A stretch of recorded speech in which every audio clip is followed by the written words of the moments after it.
Manuela, konta iguzu nolako aurra zen Dari? Dari etzan oiko ume bat. Hasieratik ni konturatu nintzen, banekien desberdina zala.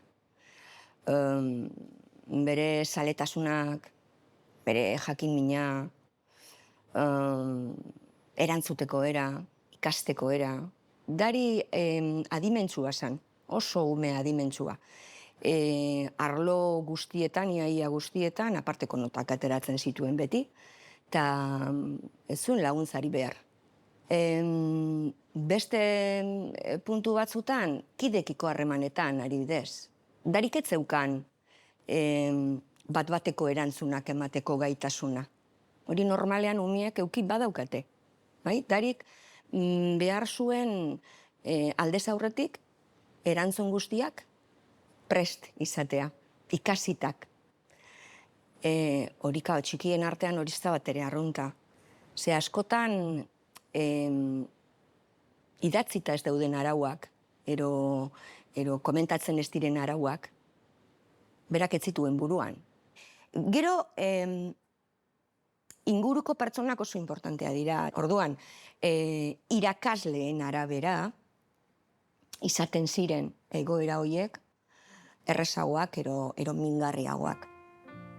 Irakasle batzuek ez zuten ulertzen, ero ez zuten ulertu nahi Dariren izatea, ero Dariren premiak edo Dariren beharrak.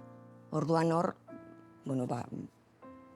askoz txarrago, hor sufrimendo gehiago suertatzen zen. Duela urte gutxi batzuk, ez zenuen Dari imaginatuko hor eserita, kamara Gainera, aurrean? bere buruari buruz hitz egiten.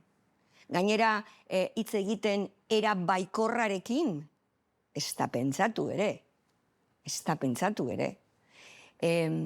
Familian esaten dugu, eta egia da, Dari orain guapoago dagoela.